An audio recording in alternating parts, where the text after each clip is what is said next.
जिंदगी बहुत हसीन है। जिंदगी बहुत हसीन है, कभी हंसाती है तो कभी रुलाती है। जिंदगी बहुत हसीन है, कभी हंसाती है तो कभी रुलाती है, लेकिन जो जिंदगी की भीड़ में खुश रहता है, जिंदगी उसी के आगे सर झुकाती है। जोहार, आदाब, नमस्कार। मैं जुबैर अहमद। आज की जो मैं कहानी आपको सुनाने जा रहा हूँ, ये कहानी है 20,000 रुपये की।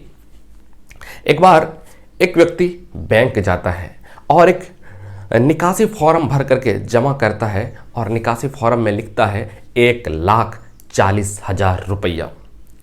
1,40,000 रुपया उसको निकालना था, ड्रॉल करना था, निकासी करना था। तो कैशियर से मिस्टेक हो जाता है, कैशियर से गलती हो जाता है। वो 1,60,000 रुपया गिन करके उनको देते हैं।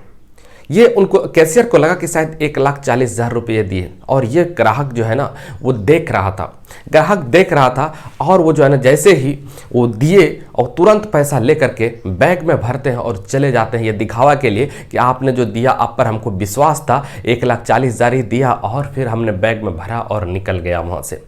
अब जब निकला वहाँ से, बैंक से चला गया वापस, तब कैशियर को याद आया कि शायद हमने गिनने में मिस्टेक कर दी। मशीन जब चेक किया तो मशीन में पूरे 1,60,000 रुपया गिना गया था। अब तो कस्टमर चला गया था। अब ये तो सोच रहा था अब करे तो करे क्या, अब तो हमारी सैलरी से, हमारी वेतन से कटेगी पैसा। बहुत अफसोस करने लगा कि शायद ये मिस्टेक, पहली बार मेरे जीवन में इतना बड़ा मिस्टेक हुआ है। उधर वो कस्टमर बड़ी खुश था, चलो 20,000 रुपया तो कम से कम आया। 1,40,000 ही निकालना था, 1,60,000 रुपया आ गया। जब चलते चलते घर के करीब जब पहुंचता है तो उनको मन में सता रहा था ये बात, शायद ये 20,000 कितना दिन मेरा चलेगा।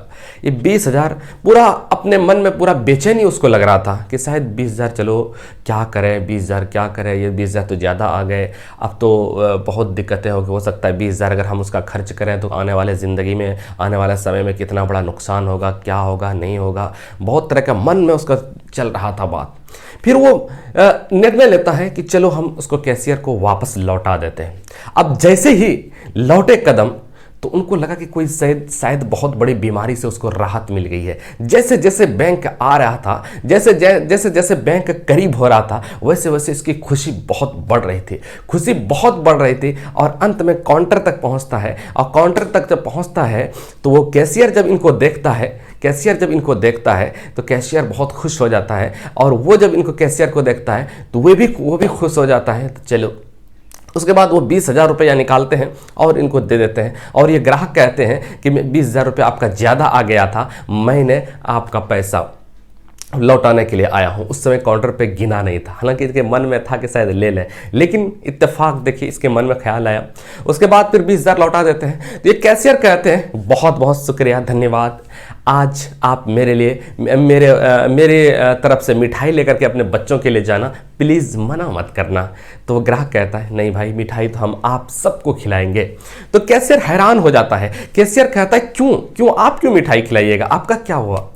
तो ग्राहक जो कहता है वाकई में दिल छूने वाली बात कहती है। ग्राहक कहता है कि आपकी वजह से मैं ईमानदार हो पाया, वरना पूरी कहानी बयान करता है कि मैंने देखा था कि आपने 1,60,000 रुपया गिना, फिर भी मैंने एक नाटक किया कि हम बगैर कैशियर पर विश्वास था, 1,40,000 रुपया ही दिया। और फिर हम जो है ना क्या कहते हैं, चले गए घर। 20,000 का बड़े मन में मेरा लालच था कोई काम हो जाएगा, लेकिन उतना अंदर से डर भी था, सता रहा था अंदर से। फिर